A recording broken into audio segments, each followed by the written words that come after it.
다만 주가가 생각보다 좀 빠르게 많이 올라간 건 있습니다. 이 건설주를 바라보는 시각 자체는 글로벌 관점에 놓고 보게 되면은 어느 정도 주가는 많이 올랐지만은 모멘텀이나 스토리는 탄탄하다 그리 말씀드리고 있습니다. 그래서 국내 관점으로 건설주를 보시면 절대 못 사는 거고, 해외 건설 매출 비중이 높거나 원전 관련 협력이 높은 이런 기업들 같은 경우는 일정 부분 약간 건설주 내에서도 주도주의 성격으로 유지될 확률이 되게 높지 않나. 매주 화요일 저녁 8시에 진행되는 무료 특강 아래의 링크에서 신청하세요. SMR 상업화에 따른 두산에너빌리티 실적 반영 시점은 언제일까요? 이 두산에너빌리티가 오늘 제가 보니까 시가총액이 60조더라고요. 네, 오늘 한번 디테일하게 숫자를 좀 준비를 해봤는데, 시가총액이 60조 원, 그 다음에 절대주가 10만 원 기준으로요. 25년도에 17조 원의 매출에 영업이익이 대략 1조가 안 됐어요. 7,600억. 그러면 영업이익 기준으로 PR은 대략 75배 정도 되나요? 네, 그 정도 나오고. 근데 이제 두산에너빌이 가만히 보면요. 잘 들으셔야 돼요. 두산에너빌이 이제 주로 사업부 내에서는 뭐가 많이 있냐면은 에너빌리티 사업부가 되게 많습니다. 그러니까 전체 매출에서, 사업 구조에서. 그래서 에너빌리티 사업부가 올해 연간으로 보니까 8조 정도 매출. 보통 이제 연간 두산에너빌리티는 뭐 밥캣도 있고 합니다만은 17조에서 18조 원 정도의 매출 나오고, 평타가 보통 1조 5천억 정도 나옵니다. 1조 5천억. 근데 지금 시가총액이 대략 60조라고 이야기를 했으니까 뭐 어떻게 보게 되면은 영업이익 기준으로 수익 빼고 영업이익 기준으로도 거의 뭐 60배, 70배 정도의 밸류를 받고 있거든요. 근데 그럼 왜 이렇게 두산에너비 주가가 그렇게 좋다고 많이 이야기를 하느냐? 그거는 SMR 모멘텀이 27년도부터 좀 본격화하게 되기 때문이에요. 그게 두 가지가 있는데, 이제 우리나라에서 하는 거 있죠. 우리나라 한수원 주대라는 게 이제 APR 시리즈죠. APR 계열 1400 시리즈하고 미국 웨스팅하우스가 AP100 주기기 말합니다. 원전 주기기, 이 공급망이 양쪽으로 다 들어가 있는 거죠. 그러니까 주기기가 이제 원전을 가동하는 주기기잖아요. 그러면 한국형 원전 APR1400하고 미국 웨스팅하우스의 원전 AP100의 주기기에 두산에너빌리티는 멀티로 걸리는 거고, 지금 보니까 27년도 이후에도 이제 사우디라든지 아랍에미레이트라든지 이런 쪽에 대형 원전 수주가 좀 마련되어 있습니다. 글로벌 기준으로 이제 우리가 이렇게 발전기를 돌리는 가스 터빈을 만들 수 있는 기업이 잘 아시겠지만은 미국의 G 보노버가 있을 거고, 일본의 미쓰비시 파워, 그 다음에 유럽이죠. 지멘스 에너지, 이런 기업들이 있는데, 이런 기업들 같은 경우도 지금 현재 가스 터빈 자체가 되게 병목 현상으로 와 있다 그래요. 그래서 제가 올해 25년도, 26년도 3월달 두산에너빌리티에 주총행을 할 당시 일주일 전에 감사보고서, 사업보고서 제출하지 않습니까? 그래서 그 사업보고서를 싹 봤겠죠. 딱 보니까 올해 25년도 기준으로 두산에너빌리티의 총 수주 잔고는 23조예요. 근데 25년도 동안에 얼마 들었냐면 14조 원 정도가 증가했습니다. 그러니까 25년도 동안에 두산에너빌리티의 수주 잔고가 어느 정도 연간 기준으로 14조가 증가했습니다. 물론 여기에는 이제 체코 두쿠바니 원전 5억 6억이 있어요. 근데 여기에 이제 빠져 있는 게 뭐냐 하면은 테슬라향 가스터빈 2기하고 그게 아직 빠져 있습니다. 그렇기 때문에 어찌 보게 되면은 제가 처음에 말했던, 아니 두산에너빌리티가 10만 원인데 연간 매출이 지금 아까 말한 대로 뭐 20조 정도 되고, 그리고 영업이익이 뭐 잘해야 뭐 27년도까지 FM 가이드 보니까 2조밖에 안 되는데 이게 주가가 지금 이게 10만 원이 말이 돼? 이렇게 보게 되면 어쨌든 27년도까지는 그런데 시장에서는 이제 27년, 28년도로 가면서 이 SMR 상용화에 대한 모멘텀이 붙어 있는 거예요. 그게 좀 커요, 멀티플이. 그러니까 SMR 상용화는 올해 26년도부터 일정 부분 실적 연구에 들어가고, 그게 빠르면 28년도 이후부터 어느 정도 시장에 잡히지 않을까에 대한 기대감이 남아있거든요. 그 관점으로 한번 이 기업을 보시면 어떨까, 그 말씀도 드리고 싶습니다. 건설주 상승 흐름은 어떻게 보시나요? 건설 3대 종목, 대림, 대우, 현대였죠. 이번 뭐 이란 전쟁 관련해가지고 그 전에 먼저 많이 움직였었어요. 현대건설 같은 경우는 또 미국 웨스팅하우스라든지 이런 거와 같이 원전 관련 협력이 있고, 또 SMR 밸류체인에 들어가 있고 그렇게 했었는데, 이게 이제 전쟁이 발생을 하면서 중동 건설의 보험에 대한 프리미엄은 또 많이 붙어 있습니다. 대우건설이 아마 많이 올라간 게 여러분들 잘 아시잖아요. 대우 트럼프 월드, 여의도에도 있습니다. 그렇죠. 그러다 보니까 옛날에 이제 트럼프가 2017년도에 1기 대통령이 당선될 당시에도 대우건설의 주가가 많이 움직였던 흔적이 있어요. 그러다 보니까 과거 이제 그런 연결고리나 인맥 때문에 많이 올라갔는데, 근데 이거는 단순하게 테마성 흐름으로 보기는 좀 제가 생각할 때는, 물론 이제 뭐 우리가 아는 코스피 종목은 테마성이 아니고 코스닥은 테마성이냐 이렇게 볼 수는 있는데, 주가는 사실 지금 나올 수 있는 실적보다 많이 올라 있어요. 근데 어쨌든 간에 전쟁이 발생을 했고 이거를 이제 복원을 할 거 아니에요. 그죠? 재건 사업을 하지 않겠어요? 근데 이리 말하면 또 여러분들 중간에 딱 들어옵니다. 야, 러시아 우크라이나 전쟁 금방 끝날 줄 알았더니 벌써 만 4년째 하고 있어. 그렇게 이야기를 하잖아요. 물론 뭐 저도 알 수 없는 게 사실인데 제가 생각할 때는 러시아 우크라이나 전쟁이 영토 분쟁이었다면 이 이란과 미국 이스라엘의 전쟁은 종교 전쟁 또는 핵 관련 전쟁 또는 헤르모즈 해협의 경제 운영권 관련 전쟁이기 때문에 깔끔하게 해결될 수도 없고 생각보다 그들만의 방식으로 봉합될 것 같다는 게 저의 전제거든요. 그런 관점에서는 또 하나 그 호르무즈 해협이라든지 옆에 있는 뭐 홍해라든지 이런 것 자체가 다 또는 사우디나 아랍에미레 전부 다 어느 정도 시설 자체가 망가지게 되면 그걸 복원해야 될 때 다국적 기업이 들어갈 수밖에 없을 건데 우리나라가 생각보다 여러분들 잘 아시겠지만은 삼성 엔지니어링 지금은 코스피에서 삼성 ENA로 티커가 나올 거고요. 대우건설, 현대건설 이런 거 대부분이 중동이나 사우디 건설 이력이 있기 때문에 실제적으로 시장 관점에서는 그냥 터무니없는 소리가 아니라 일정 부분 코리아의 중동 건설품의 제2의 붐을 생각하면서 수주 자체라는 걸 연결될 가능성을 높게 평가하는 게 없잖아 있습니다. 그리고 현대나 GS는 솔직히 국내가 조금 많은데요. 자이 같은 경우는 이런 기업들 약간 열어보게 되면은 해외 수주 잔고가 꽤 많아요. 그런 게 좀 연결되는 게 있고 여기에 현대하고 또 DL 같은 경우는 원전 관련 건설 프로젝트까지 붙어 있다 보니까 좀 많이 이렇게 추세를 갖고 있습니다. 근데 이제 투자가분들이 이 영상을 보면서 현대건설, 대우건설, DLENC가 이렇게 많이 올랐는데 지금부터 사라고? 사라고 안 사고의 문제는 아니에요. 건설주의 전체 흐름 자체를 말씀드리는 거고 다만 주가가 생각보다 좀 빠르게 많이 올라간 건 있습니다. 그러니까 주가가 빠르게 올라갔는데 지금 말씀드린 바와 마찬가지로 이 건설주를 바라보는 시각 자체는 글로벌 관점에 놓고 보게 되면은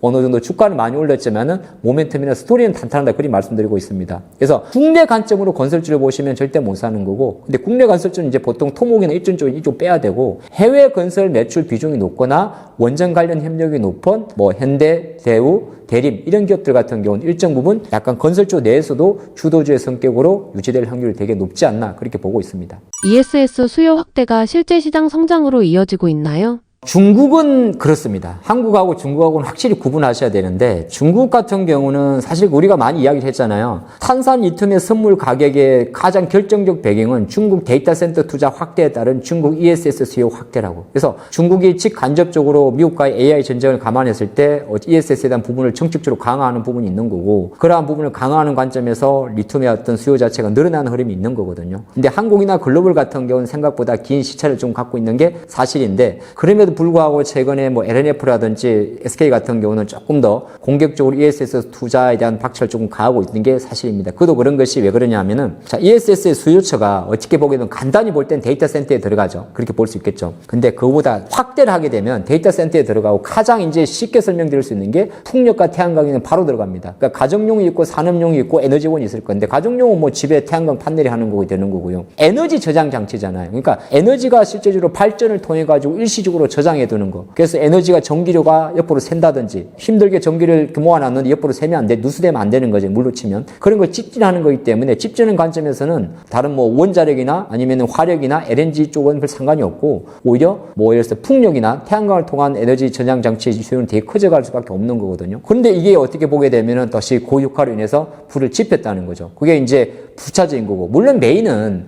AI 데이터 센터에 대한 스마트 그리드의 관점이 가장 커요. 그 관점을 크고 우리나라 입장에서 놓고 보게 되면 이런데 이제 올인하는 기업들이 있습니다. 올인하는 기업들이 LS 그룹이 있을 거고 삼성도 마찬가지거든요. 그래서 제가 삼성 SDI도 뭐 지난 영상에서 말씀드렸는데 주가가 계속 많이 갔지 않습니까? 어느새 이제 50만 원 돌파도 뭐 왔다 갔다 하고 있는데 이런 관점에 놓고 봤을 때 SDI가 실제적으로 뭐 올해 2분기부터 SBB 1.7 그 다음에 연말에 SBB 2.0 각형 배터리인데 ESS 그 들어가기 때문에 시장 관점에서는 적자는 많지만은 이제 내년이나 적자 출소하지 않을까 그런 모멘텀이 또 ESS의 수요를 많이 자극한다. 그렇게도 볼 수 있겠습니다. 삼성 SDI가 LG에너지 솔루션 대비 강한 이유는 무엇일까요? 뭐 이건 약간 여담인데 하나는 삼성이고 하나가 LG인 것도 있습니다. 그건 막 여담삼아 볼 수 있고 두 번째는 LG가 현재 우리나라 입장에서는 ESS에 대한 라인이나 양산을 제일 빠르게 많이 하고는 있습니다. 근데 LG 에너지 솔루션에 묻어있는 스토리는 어찌 보면 여전히 EB가 좀 높긴 높아요. 그리고 삼성 같은 경우는 전기차 쪽은 어느 정도 스텔란티스와의 협력 자체도 많이 좀 허망해졌고 뭐 독일에 있는 뭐 BMW나 이런 것과의 관계도 조금 요원한데 실제적으로 놓고 볼 때 SDI 같은 경우는 워낙 공격적으로 지금 삼성보다 사실은 LG가 더 공격적이긴 해요.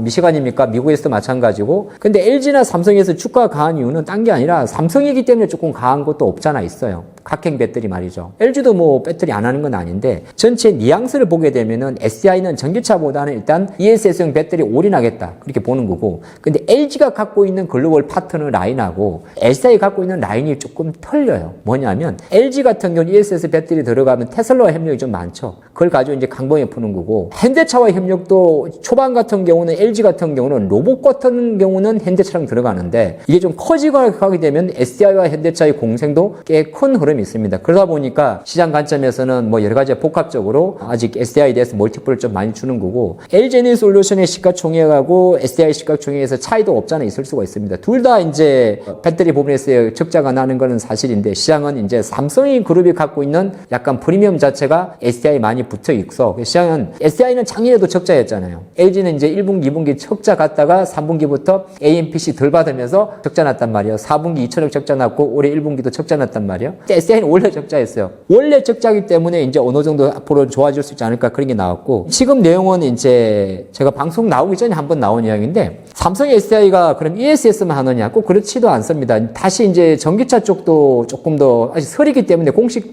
내피셜은 아니고 벤처와 협력할 수 있지 않을까 그런 이야기도 많이 나옵니다. 물론 이걸 가지고 볼 건 아닌데, 벤처가 LG엔솔이 벤처하고 장기 배터리 장기 계약을 해놓은 게 있어요. 그게 이제 미국에서 생산되는 벤처인데, 그 미국 유럽 회사들도 최근에 이제 접어들어서 다시 한번 벤처나 BMW도 이 전기차 전환이나 전기차 배터리에 대한 수요가 많이 커지고 있습니다. 근데 벤처가 이제 과거에 중국의 파르나스 배터리 사용을 했다가 우리나라에서 폭발하고 난리가 났잖아요. 그래서 그동안에는 폭스바겐 같은 게 CATL을 사용을 하고요. 벤처 같은 경우도 머리가 아픕니다. 머리가 아픈데 뭐 전 모델은 아닐 거고, 전체적으로 이제 유럽 벤처 같은 경우는 파우치형 배터리 많이 썼어요. 중국 애들이. 파우치형 많이 썼는데 CATL 것도 있고 파르나스도 있고 많이 있었는데, 앞으로 이제 삼성이 글로벌에서 배터리의 강점이 약간 각형이거든요. 각형에서 지금 당장은 아니지만은 삼성 같은 경우와 또 벤처가 일정 부분 전기차용입니다. 전기차 쪽 배터리를 또 협력할 수 있는 가능성도 좀 열려 있거든요. 조인트 벤처를 볼 수 있기 때문에. 그래서 생각보다 이제는 시장 관점에서는 SDI나 이런 기업들이 메인은 이제 ESS로 가겠습니다만은 ESS라든지 또는 다시 한번 2, 3년 후에 전기차 부분에서의 글로벌 자동차 메이커와의 협력이라든지 이런 스토리가 좀 많이 엮여 있지 않나 그리 보겠습니다. 로봇 배터리는 테마인가요? 아니면 성장 산업인가요? 결론부터 말씀드리면 이건 성장 산업이죠. 왜 그러냐면은 로봇 같은 경우가 우리가 성장이 한다는 거는 누구나 알고 있는 내용이죠. 현대차가 28년도부터 보스턴 다이나믹스의 아틀라스를 최소 3만 대부터 출하한다고 했으니까, 여기에 지금 2분기에 가장 큰 하이라이트가 테슬라 기준으로 사이버캡 앤드 옵티머스 3거든요. 그런 관점을 놓고 봤을 때는 로봇에 들어가는 배터리가 당연히 전기차에 들어가는 배터리보다는 규모나 원가는 작습니다만은 추세적으로 놓고 봤을 때는 단순하게 로봇 완제품 하에 들어가는 배터리와 로봇의 충전 시스템에 들어가는 배터리가 다 필요하기 때문에 오늘 성장 산업이 맞긴 맞는 거죠. 초기 모델에서는 지금 시장에서 많이 나온 것처럼 뭐 아틀라스 같은 경우는 LG 배터리가 들어간다는 이야기를 많이 하는데, 일단은 배터리가 초반에 들어갈 경우는 고출력이 필요하기 때문에 대부분 원통형 배터리가 들어갑니다. 그래서 아마 보스턴 다이나믹스 관련해서 초기 아틀라스 모델에도 LG의 원통형 배터리가 탑재될 확률이 높고요. 그리고 이제 삼성도 그러면 원통형 배터리를 안 하느냐? 그건 아니고, 삼성이 갖고 있는 LG가 갖고 있는 과거 원통형 배터리가 직경 21mm, 세로 70mm, 2170 배터리였는데, LG가 그래도 이제 4680 배터리로 가면서는 삼성보다는 조금 빨리 양산하고 있지 않습니까? 그래서 현대 입장에서도 초기 로봇에 들어가는 배터리는 아마 LG의 4680이나 이런 모델이 들어갈 확률이 높고, 그게 시간을 갖고 가게 되면 그게 저변 확대가 되게 되면 삼성의 배터리 같은 경우도 같이 들어갈 확률이 되게 높은 거거든요. 그러니까 로봇에 들어가는 배터리가 있고 충전에 들어가는 배터리가 있고 상당히 다양한 흐름이 있기 때문에 성장 산업이라는 데에서는 이견이 없다 그런 말씀 드리겠고, 다만 주가는 이거는 정말 나중 이야기예요. 똑같은 표현인데, 만약에 로봇 배터리 관련 기업들의 주가가 뭐 금방 움직인다면 이거는 정말 테마가 되는 거고, 이런 말하면 좀 그럴까요? 초반에는 전기차가 보급되는 속도만큼 더딜 겁니다. 근데 일정 부분 캐파가 커지게 되면은 확 커져요. 규모의 경제라고 이야기를 하죠. 그러니까 지금 보면 아무것도 안 보이는 똑같습니다. 강남에서, 서울에서 또는 뭐 어디든지 간에 벤츠 한 대 지나가면 와 외제차다. 지금 벤츠가 지나가면 아무 감흥 없죠. 똑같습니다. 그러니까 초반 같은 경우는 이제 그런 거거든요. 그래서 제가 생각할 때는 뭐 주가 자체가 움직이는 거는 테마성으로 움직일지만은 로봇이나 피지컬 AI 자체가 글로벌 AI 트렌드에 부합하는 그 인사이트라면 이거는 성장 산업인데, 아직까지는 조금 밑에 있는 그 사업으로 보시면 어떨까 싶습니다. 추가로 주목할 업종이나 종목은 무엇일까요? 4월 정시하고 보통 이제 7월 달 정시, 그 다음에 10월 달 정시에 공통점이 있습니다. 바로 실적 시즌이라는 거거든요. 그럼 실적 시즌이라는 것 자체는 아무래도 실적이 좋은 기업들의 실적 주가가 뭐 시장 대비해서 선방하는 그런 흐름이 있습니다. 물론 이제 우리나라 주식시장에는 세론이라는 어떤 뭐 안 좋은 습관도 없잖아 있긴 있습니다만, 근데 그거는 내가 어느 정도 물량 자체를 중간에 트레이딩 할 수도 있고, 아니면은 실적이 뭐 잘 나왔는데 주가가 빠지더라도 계속 앞으로 잘 나올 기업이라면 계속 가져가면 좋다는 게 보통 이제 뷰잖아요. 물론 외적인 요인을 일단 차치하고요. 정시 외적인 요인은. 그러면 업종별로 놓고 볼 때 우리나라 기준으로 이 1분기에도 실적이 유망한 섹터는 대표적인 게 반도체가 있을 거고요. 두 번째가 실제적으로 보게 되면은 증권주도 꽤 실적이 좋습니다. 증권주, 관련주. 그 다음에 에너지는 당연한 거고요. 그 다음에 여기에 조선주도 생각보다 실적이 좋습니다. 물론 주가는 잘 안 걷겠지만은. 그래서 제가 생각을 할 때는 만약에 여러분들이 좀 유동적으로 대응하시는 분들이라면은, 유동적인 게 뭐냐 하면은 주 추세에서 논다. 머리 쉽게 말해서 나는 올라가는 말에 올라탄다는 그 추세 추종적인 트레이딩을 하시는 분이라면 에너지, 반도체와 에너지 관련주로 투자하는 게 맞고, 여기서 에너지가 어려운 게 아니라 더 쉽게 좁혀드리면 전력 인프라라고 제가 한정할 수 있습니다. 그래서 반도체 전력 인프라가 시장의 중심이면서 실적을 기반으로 했다고 보시면 좋을 것 같고, 전력 인프라 관련 기업들이겠죠. 뭐 대표적인 LS나 효성이나 현대 중심에 있고, 밑에 보게 되면은 뭐 산일전기, 일진전기, 대한전선 이런 기업들이 있겠죠. 그런 라인이 하나 있을 거고, 나머지는 조금 덜 있지만은 정시가 좀 안정화되고, 예를 들어서 어느 정도 안정화되고, 두 번째는 전제 조건이 필요해요. 정시가 좀 안정화되고, 저는 안정화됐다고 생각하는 사람입니다. 안정화되고 지금 당장 좀 묵직하게 내가 약간 선침해하는 관점, 남들이 안 볼 때 이런 보시는 분이라면 저는 증권업종 또는 조선업종에 대해서도 여전히 긍정적으로 보고 있습니다. 어차피 숫자가 잘 나올 섹터니까 말이죠. 그렇게 말씀드리고 싶습니다. 투자자들에게 한 말씀 부탁드립니다. 네, 저도 지금 이렇게 뭐 시황과 관련해서 섹터에 관련해서 많이 이야기를 합니다만, 이 영상을 보시는 분들이 한 가지 기억해야 될 게 있습니다. 그건 어떤 거냐면, 이 영상 자체는 주식이라는 것 자체가 시간이 지나고 나면 희발성이라는 이야기를 많이 합니다. 그래서 어떻게 보게 되면 주가가 내려가 버리게 되면 모든 우리의 인사이트가 다 물거품이 된다고 많이 생각을 하시는데, 저는 꼭 그렇지는 않다고 생각을 합니다. 3월 한 달을 한번 잘 돌이켜 보시면 정시가 올라오는 속도에서 결과적으로 이 불확실성이 발생하기 전에 원래 강했던 섹터가 가장 먼저 올라오는 걸 볼 수가 있었을 겁니다. 그리고 변동성 장세에서 새롭게 부각되는 섹터와 종목들이 많이 나오거든요. 그러면 투자를 하실 때는, 투자란 단어를 볼 때는 어떤 추세적으로 기관이나 매체에서 계속 앞으로 실적이 좋아지는 반도체나 전력 인프라나 뭐 이런 기업들을 계속 보시는 거고, 중간중간에 조선이나 방산이나 원전의 주가가 혹시나 조금 덜 간다더라도 그들의 모멘텀이나 그들의 스토리에 훼손이 없다면 지금 당장 안 가지만은 무거운 엉덩이를 무겁게 해서 끌고 가는 게 맞는 것 같다, 그런 말씀 드립니다. 그리고 세 번째 같은 경우는 트레이딩에 관한 부분인데, 트레이딩은 어느 정도 본인이 상당 기간 숙달하기 전까지는 그렇게 쉽게 하는 게 아니라 그런 말씀을 드리겠고, 어떤 투자분들은 그런 얘기를 많이 하시더라고요. 사는 건 잘 사는데 파는 걸 못 하겠다. 그러면 그 말을 한 번만 더 뒤집어 보시면 조금 더 우리가 조금 더 싸고 편하게 살 수 있는 관점으로 조금 고민해 보시는 것도 좋을 것 같습니다. 잘 샀는데 잘 못 판다는 거는 급하게 샀거나 내가 어느 정도 무조건 오를 거야라는 스토리만 갖고 샀다는 거거든요. 항상 투자가들이 가장 많이 하는 질문 중에 하나가, 매수는 귀신인데 매도는 어렵다 이야기를 하지 않습니까? 저도 마찬가지인데, 그거는 본인의 투자 전략 매수할 때 이 섹터를 어느 정도의 가격과 어느 정도의 비중으로 갈지를 정해놓고 하는 게 좋고, 또 하나가 중간중간 어렵지만은 항상 시장은 내가 생각한 것과 중간중간에 나의 뒤통수를 칠 때가 있습니다. 그때는 두 가지 방법이 있는데, 하나는 잠깐 쉬어보는 것, 두 번째는 조금 팔고 쉬는 겁니다. 이 두 가지만 잘 기억하시면 좋을 것 같습니다.